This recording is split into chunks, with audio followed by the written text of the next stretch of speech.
My name's Glen Tarman. I'm the Director of Policy and Advocacy here at Sustain. And we're going to look now at the food strategy. We've got a big opportunity in front of us with the food strategy. And it was way back in December, wasn't it, when Steve Reed said he's going to take the Labour government on a journey of developing a new food strategy and a food system that works for everyone. And clearly, as we've heard to date, it definitely does not. And in the months since, well, up until really only a few days ago, we haven't really heard that much about how this food strategy would be developed. What we do know, and I'll just touch on now, is what the government's goals are. So there are four wide areas of goals: that the food system is improved so that it provides more easily accessible and affordable healthy food to address ill health through diet. The second area is maintaining our food security by building resilience. The third area is reducing the impact of farming and food production on nature, biodiversity and the climate, and helping farmers in that transition. And the final one is that the food sector, the UK's biggest manufacturing sector, contributes to the economic growth that this Labour government wants to see.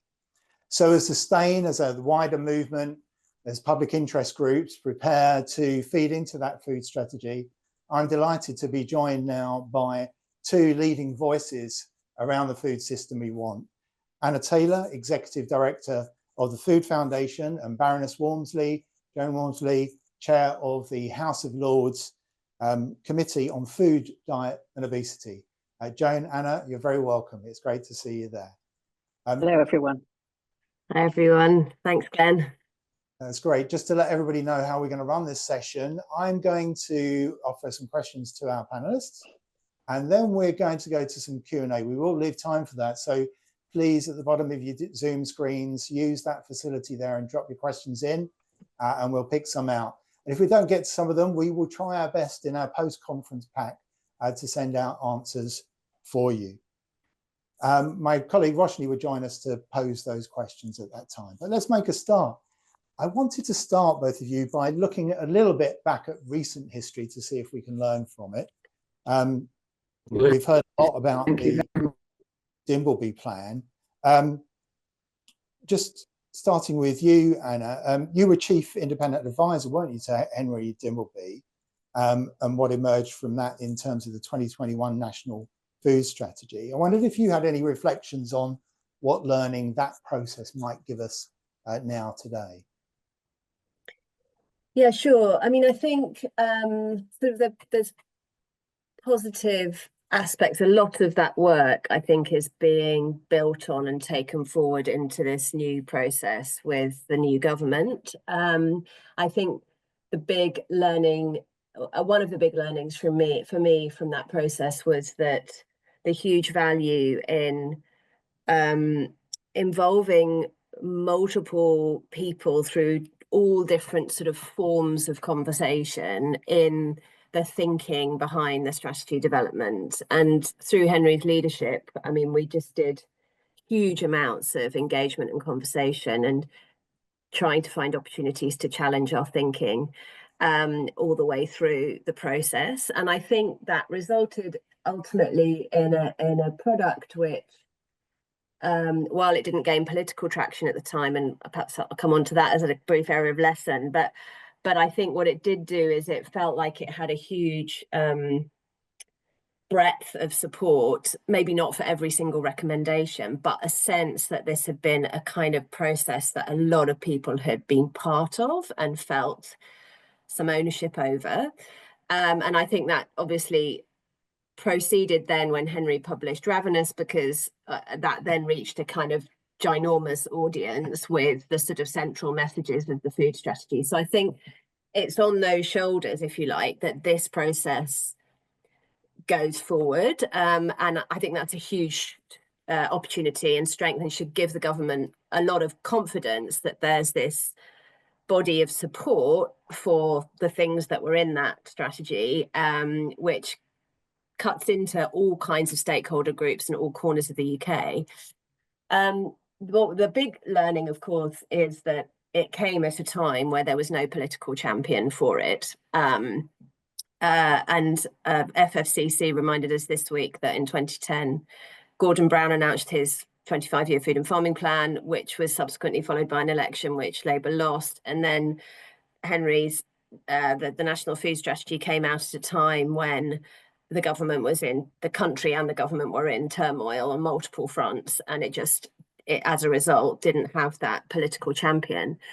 So I think the big lesson for me is, how do we ensure that this process really has the political leadership that it needs in order to deliver the ambition that we all have for it? So that means, of course, Steve Reed having a really strong personal leadership role behind it, but it also means having the Prime Minister, squarely backing and leading from the front with the food strategy changes that are needed, or food system changes which are needed. And I think that's the big lesson. And unless we crack that, it's an absolute precondition for success, in my view. And we've got to make sure that all of those pieces line up politically, and that there's a very compelling argument and narrative which political leaders can get behind. Thanks. So that's the politics and the story and the challenge we need to step up to. Just in terms of, say, the headlines of the policies, the ones that weren't taken on board, what ones, just at the headline level, do you think are kind of pretty much ready to be adopted and should just be ported across? And then we had to spend our time on the harder ones. Well, I think there's been a lot of progress in the interim period on the idea of mandatory business reporting. So this is asking food companies above a certain size to report on a set of metrics: the healthiness of their food sales, plant and animal protein, fruit and veg, a few basics that would tell us whether the food industry's sales are moving in the right direction, essentially, and putting that onto a mandatory footing. That's been a proposal which was in the National Food Strategy. There's been a lot of work on what those metrics might be in the intervening period. And it strikes me that this is something that we've all demonstrated through our collective work, actually, how many businesses are either doing this already or are supportive of that policy measure. This is not something that's going to get a lot of industry backlash. And it's something that is, low cost, low regret. It could easily be moved forward quite quickly. I think the other one that it's worth highlighting is one of the proposals in the National Food Strategy, which was quite low down the list, but really, really important, was the idea of having a piece of primary legislation which would essentially set out the purpose of the food system.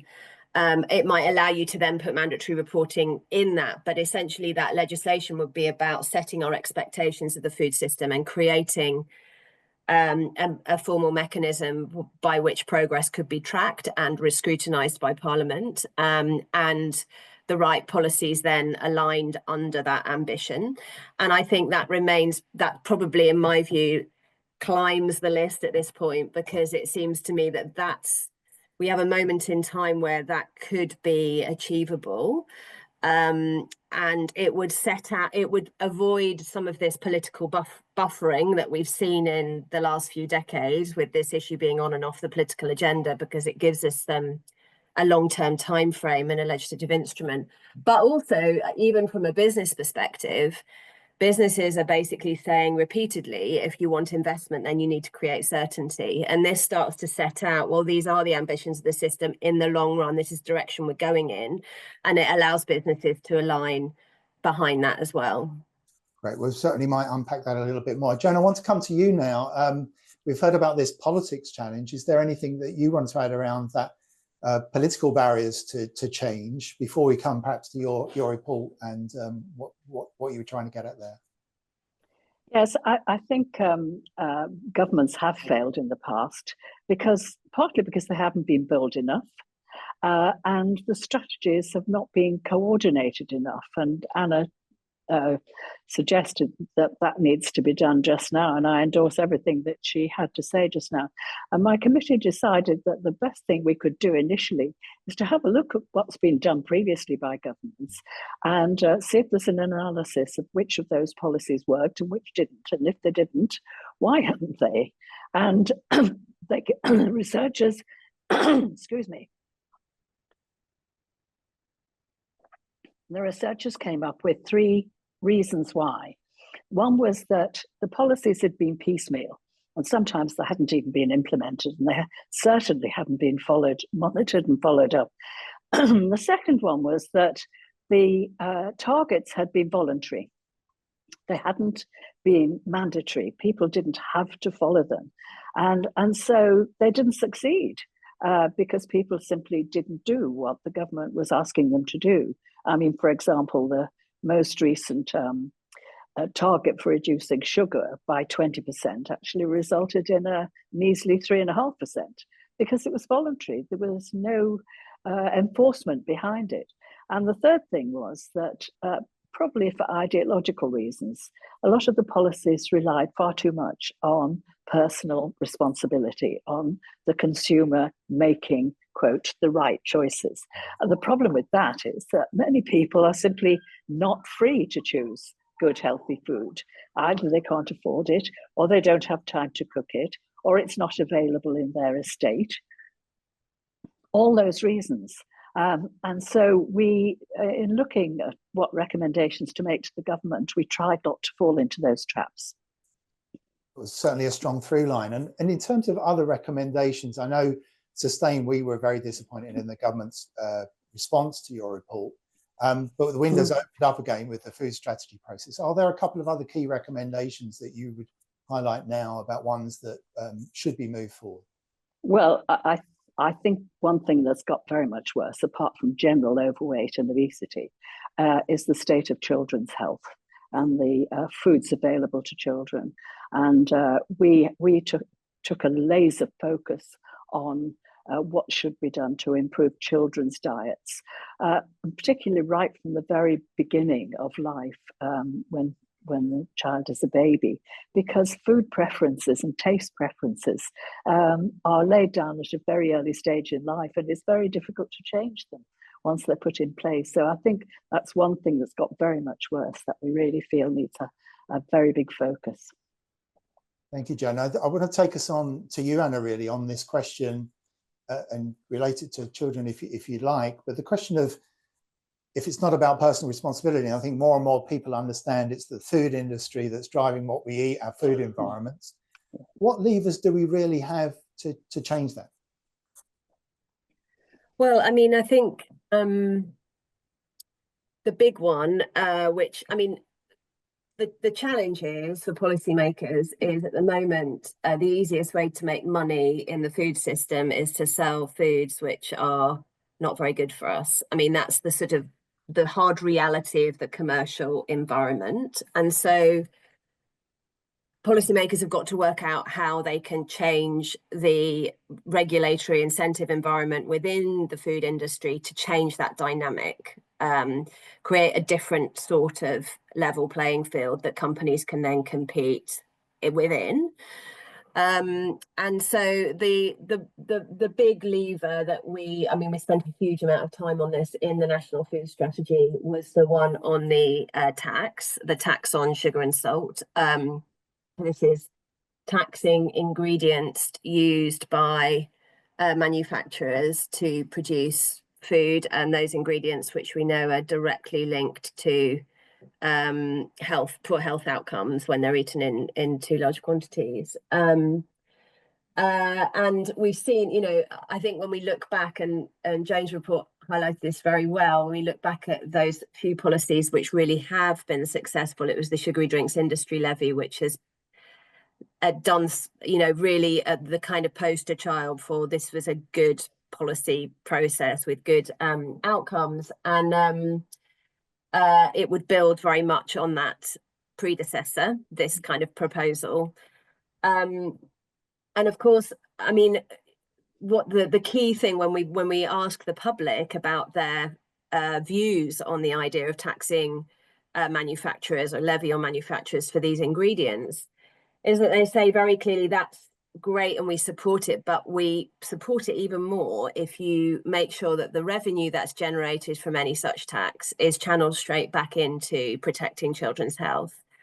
And I think the idea of seeing these two things very much hand in hand, essentially sort of taxing and subsidizing nutritious food sort of with the same policy program, if you like, is a very powerful idea, particularly in the current economic context, and would be one that I think, ought to be really re-examined, following there may be other ways of doing it different to the way that Henry proposed, but nonetheless, the sort of core idea is, I think, still incredibly valid and worth attention from Treasury.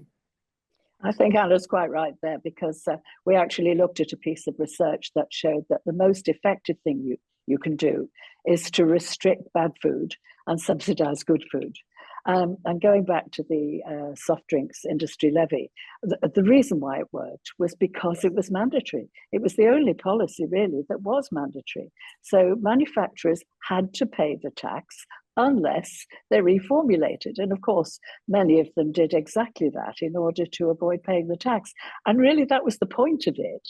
And from the very beginning, George Osborne said that the money would be spent on improving children's health. And for the first couple of years, it did. I'm afraid that was dropped and the Treasury kept the money after that. Yeah, we'll definitely be backing those kind of moves. I want to take us on to the food strategy process, because we had some announcements, didn't we, last week? One of which we were pleased to see, which was a ministerial food strategy group, cross government, chaired by the Secretary of State. And Joan, what do we think of this? Because there's been it's absolutely what we were recommending, because like Henry, we recommended that there needs to be an overarching, really coherent cross-government strategy. So I was very pleased to see that, although I do think DCMS should have been included in this first meeting that we've heard about, because they're responsible for advertising, and there are big issues about advertising, so they need to be involved in there. I mean, even the Department of Transport needs to be involved. I think it's a very good thing that we've got the food strategy. I have my reservations about it, but I really do wish it well. And what I think is important about it is that its deliberations should be transparent. I think we need to be hearing how it's going, what the discussions are, what are the proposals that it's considering. And I do think I heard this week a very good idea from the Food and Farming Commission, that there should be some kind of citizens' assembly who are asked to comment on what they think of the way things are going with the food strategies. Because, as with the original Dimbleby food strategy, we need to hear from many voices, and that's what my committee tried to do as well. And I think this is such an important time and opportunity with this food strategy. We need to be hearing from many voices, not just the food industry. We couldn't agree more. I think we know, don't we, in terms of the process, there's been some meetings with a few academics. I think there are planned these citizens engagement events. And I met with different officials yesterday to insist that we need a full and proper consultation with civil society. They haven't spoken about that apart from a general intent of co-design. And we've said very much, we're here to help you, to convene, to work with other allies. And so we've begun that dialogue about what it looks like. But we've said we really need transparency and we need to get going. And you need to tell us which bits are you doing first, because we want to organise lots of people to bring in as many voices. So we've started that dialogue. There was, of course, another development, Anna, and the advisory board. And of course, you're a new member. It met yesterday. Congratulations. Sustain really welcomes that you're there. We're, of course, massively disappointed about the wider makeup and that there's so few civil society voices. But what are your hopes from that advisory board?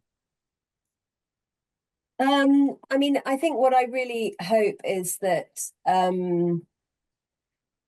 first of all, that there's a high level of ambition. I mean, I think there is a high level of ambition in the group. I think what will be important is that we're all setting aside our sort of affiliations and really bringing knowledge about how the system works and how it can be changed. I think that's really a prerequisite for success. I think and I think it's really important also that the group recognizing a lot of concerns around its membership, but that we do squarely see this as one part of a much bigger architecture for developing the food strategy. And I think it's brilliant that, Glen, you're talking to DEFRA about how you can involve the sustained membership. And I think there are going to be multiple touch points through the process for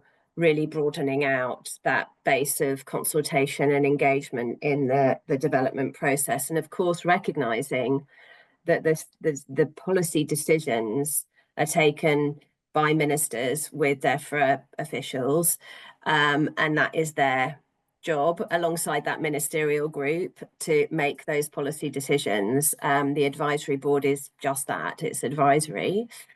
But I suppose I'm hopeful that while the advisory board may not bring the breadth of viewpoints that many people here will be wanting to see, it does bring a breadth of experience within the system. And I think that's the key thing. We've got to try and find a way to make sure that the advisory board gleans that knowledge and experience of the system in such a way that becomes very useful for the civil servants and for ministers. So I'm remaining really, really ambitious for the process, and despite some of the limitations of it. And I think we've got to really push as hard as we can to get the things that we know are so vitally important to come out of this process. And all of us, I think, play a really important part in doing that. I couldn't agree more. We all really support you on that, Anna. I'm so delighted you're on that board. And people like Chris Whitty, of course, bring the health perspective, and Susan Jebb brings the food safety perspective, as well as the health perspective. I am, however, a bit worried about the majority of the food industry, and also the Secretariat comes from the food industry as well. So I'm glad to hear it's only part of the picture. And we've certainly said that DEFRA needs to be very clear about how conflicts are managed there, because we haven't been open as to how those will be managed. So we'll be putting the spotlight on that in various ways. I'm encouraged that the officials yesterday, they want us to convene a sustain with others, dialogue around the place-based approach, the local-based approach to the system we need. Very, very encouraged about that. So those of you involved in that part of our work with Partners in Sustainable Food Places and beyond, we will definitely be doing some work early up. And we, as I said earlier, we'll be waiting from DEFRA about where they want the dialogue first, but that won't stop us getting our priorities together across civil society. And we're already in dialogue with other alliances, other organisations, to make sure we've got some really strong priorities coming right across civil society.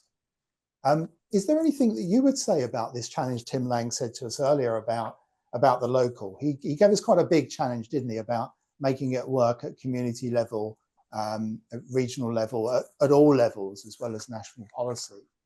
Joan, can I come to you and then Anna on that one? Yes, I absolutely agreed with him about that. I mean, the problem is with local authorities, with mayors, they all have a certain remit, and they also have a limited set of powers. And so what we need to do, and I think Tim was asking for that really, was that food should be in their remit if it isn't already.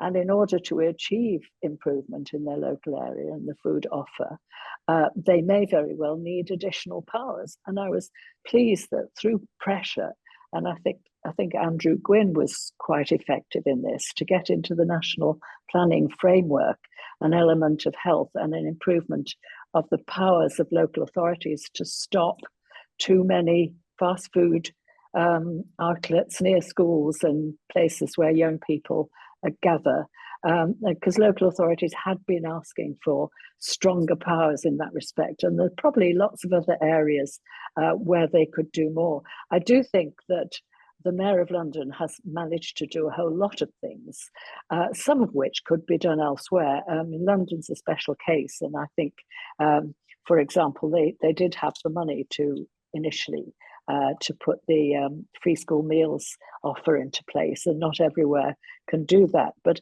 I was talking to the Deputy Mayor last week and suggesting that if they don't already, it would be really good if all the metropolitan mayors could get together and share expertise, and bearing in mind that they're all very different places. So one size doesn't fit all, but I'm sure they can all learn from each other. And if they, as a group, have demands for increases in their remit and improvements in their powers, then that gets to be very strong, and legislators have to listen. Anna? Yeah, so perhaps to I agree with all of that Joan just said. But I think this is a very interesting area because the National Food Strategy, Henry's National Food Strategy, didn't really get into a lot of detail around local. And I think it's an area of huge expertise across your network, no doubt, amongst the people who are here. And I think I'm really interested at the moment in thinking harder about the growth imperative, which is, you listed it, it's one of the outcomes for the food strategy process. And where are the opportunities for growth which align fair pay for farmers, affordable, nutritious food for communities, food that's produced to higher environmental standards, and also this huge social value and economic multiplier effects that you can get when you get some of this stuff right at the local level. You know, where you know, you're not just buying fruit and veg, but there's a range of other services that might be there to help with other aspects of life, etc.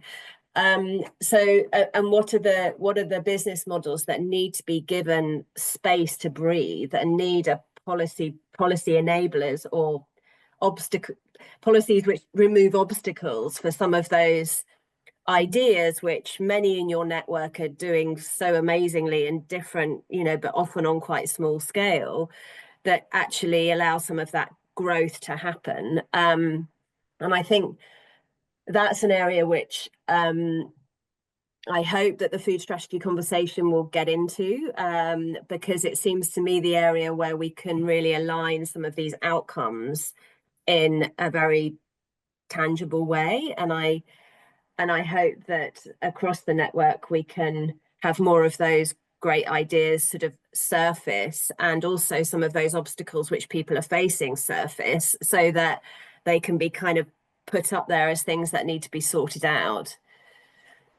Yeah, indeed. But just before we come to some questions from our audience, I want to ask you two questions in a way and answer which bit comes to mind. I think Kath said, reminded us, as if we didn't already really feel it and begin to feel it more, that the financial backdrop to what's going on, the welfare cuts, the spending review coming out, the public state of public finances is going to make people poorer. That's what is clear. It's going to bring more food poverty and injustice. And at the same time, one wonders really, as part of the problem before about not getting the food strategies we need, was really we didn't hear from, or the people who experienced the worst of the food system weren't part of the conversation. So how do you think we're going to do better now in a financially constrained time? You've spoken to one idea, Anna, but just that whole backdrop around public finance, and indeed making sure that people have a voice. If you could respond to what an aspect of that, and then we'll ask Roshni in. It's a big question, I know. Jane, do you want to go first? Yes, well, you know, there's growth and growth. I mean, we can either have growth in the companies that are making us sick, or we can have growth in the companies that are making good quality, local, healthy food for us. And what we did hear, actually, from the industry, well, those few that were prepared to give us evidence in public anyway, was that they wanted a level playing field. And we also heard from investors who said they want a level playing field too. And if they have that, then they're prepared to invest in companies making healthy food, because the trouble is, unless you have regulation right across the industry, then the good guys will do the good things, but they'll be deterred from doing that because they're afraid of being undercut by the bad guys who are doing the wrong thing and really don't care about the bad health outcomes of what they do. So it really is important to have those mandatory regulations, those legal healthiness targets that Anna mentioned earlier on. And then that will actually help companies get the investment they need to grow, to produce healthy food for us. And that will help with the government's prevention objective rather than treatment when it comes to obesity, because, you know, everybody knows that sick people can't work. They can't contribute to the economy. They can't pay taxes. And of course, they do need benefits. And it's not their fault. It's the fault of the food system. So if we can get it right, we can actually do an awful lot to improve the economy, reduce the pressure on the NHS to pick up the pieces of a bad diet, and help people to live much better lives. And the more we can do that, the better. And we certainly need to start young. Great. Anna, if you could give me a brief answer there, and I'm bringing in Roshni for some answers from the floor. Sure. I mean, I'll pick up on the point about citizens and involving citizens, particularly citizens who have lived experience of food insecurity into the mix. And we obviously are passionately supportive of that, working quite closely with FFCC to kind of put a proposition to DEFRA about how they might go about doing that. DEFRA is very keen on the idea overall, so I'm hoping we'll really make some progress there. And I mean, it's important on so many levels. You can't list them all, but I think at the end of the day, they will help to maintain a high level of ambition in this process, and also enable ministers to see exactly what citizens want and be able to talk about that and formulate that in their arguments and in their narratives. Thank you very much, Anna. Well, welcome now, Roshni. Roshni, what questions do we have? Hi, Glenn. Thank you. And thank you very much, Baroness Walmsley and Anna. It's been such an insightful conversation. Really great to have this expertise in the room. And the chat has been popping off. So the first question is that 6 million people in the UK are living in extreme deprivation. How can we strike a healthy balance between building long-term resilience and addressing the immediate urgent needs that many are facing? Over to you, Jen, I think, on this one. That's a really tricky question. I mean, I think you have to address, as you say, the immediate problems, whilst at the same time, you know, setting in place things that will have a long-term benefit. I mean, one thing, we do have some levers. For example, free school meals. The quality of school food is something that I find very, very worrying. And also the eligibility for free school meals is terrible. And we don't have auto enrollment. There's a lot of people whose children should have it who are not getting it, even with the eligibility criteria we have now. So we had a number of proposals to the government about that, and that is a lever that can be used now. The other thing, even going younger than that again, is the Healthy Start payments, because if children don't have a healthy start, then, you know, that's it's bad for their ongoing health, right, for the rest of their lives. So we really think the government needs to look at the Healthy Start payments as well, and that will help people who are on benefits, who qualify for those extra payments for milk and fruit and veg for families that have very young children. So those are things that can be done immediately. Anna? Yeah, I mean, I think Jane's, of course, exactly right, and that is, I mean, yesterday's announcements, sorry, I'm losing track of time, I mean, set us, you know, the government set out in its manifesto to end the mass dependence on emergency food parcels and to create the healthiest generation of children ever. And yesterday we took a step backwards on that front with the new announcements. And so I think what that does is it shines an even stronger light on the child poverty strategy, which is due in the summer, and the task force that is formulating that strategy. and the onus on many of the policy instruments which are around the benefit system, including, of course, removing the 2-child limit, but also those very things that Baroness Walmsley just talked about with Healthy Start and free school meals, which are being, which are such highly targeted tools for not just creating a bit of an economic help for families, but wrapping into it all of that nutritional benefit as well. Recognizing there are challenges with standards and so forth that we absolutely have to tackle.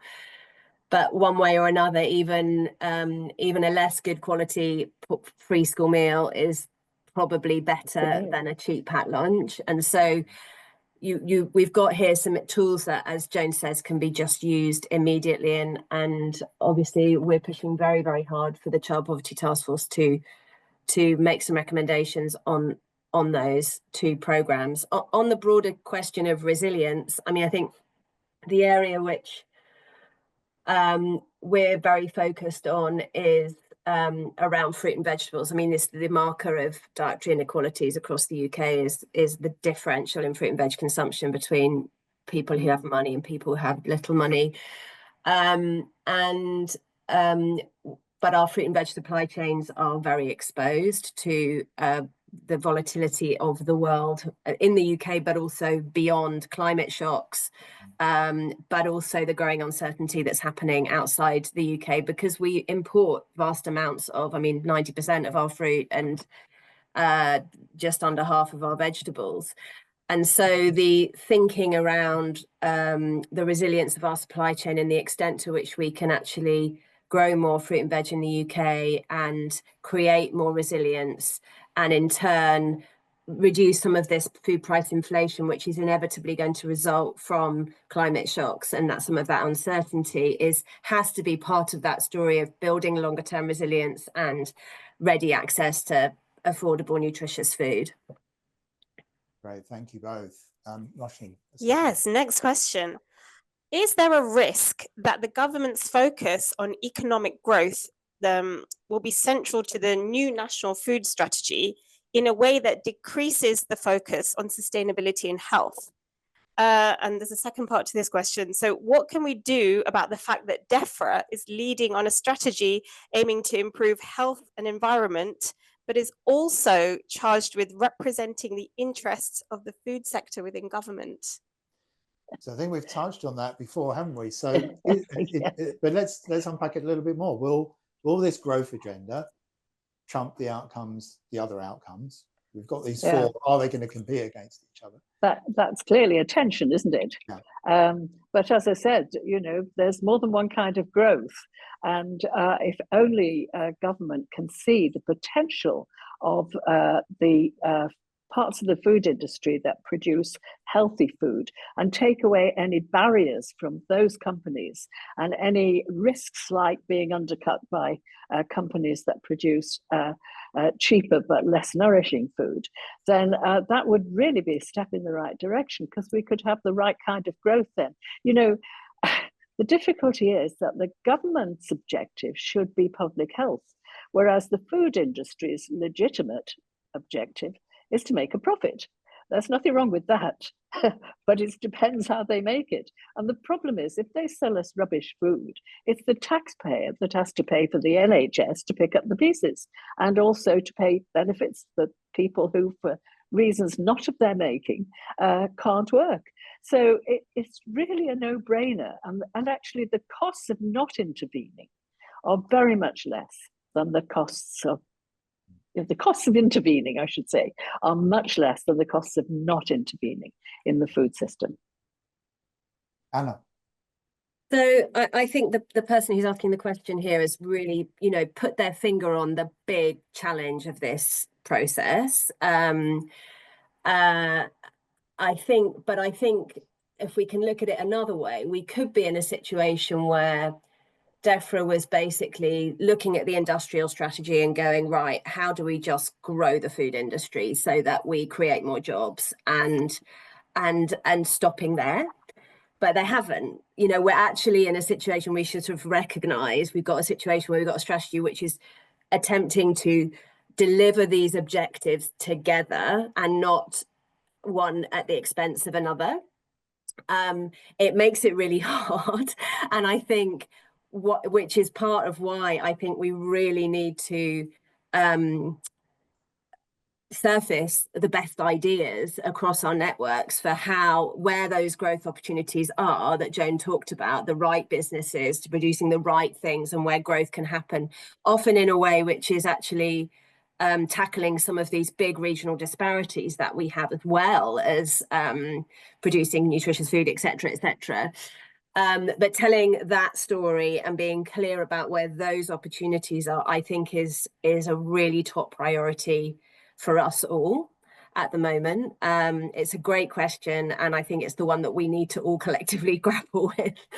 And I think as well, there was that departmental side of it. I certainly found I've lobbied and worked with and tried to influence many government departments, and I do get the sense that DEFRA just doesn't appreciate right now how many of the solutions are held in civil society, in public interest groups, in health groups, and they must be made to realise that pretty quick, or else they won't, make these trade-offs well or get to those solutions. So I think it's incumbent on us all really to change DEFRA in the process. Let's go to another question, Roshni. Thank you, Glenn. Okay, so this person is saying that a major gap in the National Food Strategy was that whilst it identified the need to reduce meat and dairy consumption for multiple health, climate, and environmental reasons, it did not include any recommendations on the subject. Will the coming food strategy properly address the issue? So, yeah, big question, and it's kind of got to, hasn't it, with one of its goals. Who wants to pick that up, Joan? Well, I think it's more for Anna than me, because I'm not as closely involved as she is. I mean, I think one of the ways that it could be done is if only we could find a way of helping people to know how to cook, to have the facilities to be able to cook, and be able to afford to cook, and afford the energy that it requires, the gas and electricity, in order to cook food from scratch. I think that's part of it, and there are many really very delicious vegetarian recipes that people can cook and enjoy, if only they know how to do it. It's part of it, I think, but a relatively small part. Anna. So again, a really good question, and I think we did do some work on it in the first food strategy, in the sense that, for example, the mandatory reporting proposal did include sort of disclosure on the types of protein and so forth that are sold. So there was some work in that space, and I think that should still be, squarely on the table. What's really interesting is we're seeing now, some retailers starting to also disclose on those data. We're seeing increasingly in the Netherlands and Denmark retailers moving in that direction and making commitments. So there's quite a sort of momentum building around that side of the question, if you like. And in my view, I think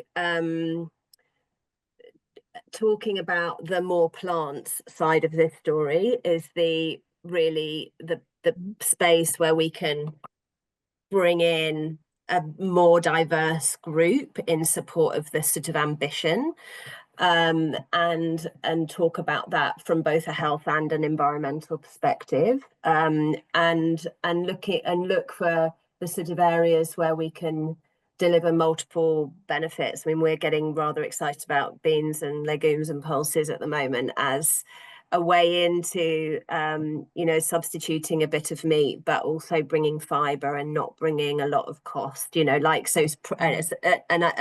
what are the ways in which we can make progress through those sorts of routes, I think, are going to be important. But obviously, I hope that the food strategy will make reference to the Climate Change Committee targets and where we've got to go in this area. We can't get away from that fact, but I think it's territory that's got to be navigated really carefully, and I think everyone knows that, and it's not easy. Yeah, And certainly at Sustain, we are very active on climate and food. We will be on these issues. We'll be working with the Eat Better Alliance and many other groups and networks. And it's one area where we think this whole food strategy process can bring lots of different groups together. We've got to come to a close. I want to thank you both for such amazing contributions in such a brief amount of time. I'm sure our audience have gained a lot from it. So thank you. Joan, I understand tomorrow you've got a House of Lords debate on your committee report. Yes, that's right. 2 months ago, the government gave us their response to our report, which was produced at the end of October last year. And so tomorrow we have the opportunity to challenge them about their response and tell them what we think. So do tune in to that, folks. Now, I think it's at 10 a.m. or watch the debate. Yes, it is 10 o'clock in the chamber of the House of Lords. Yeah. And thanks to you and indeed all the parliamentarians who are champions of this agenda.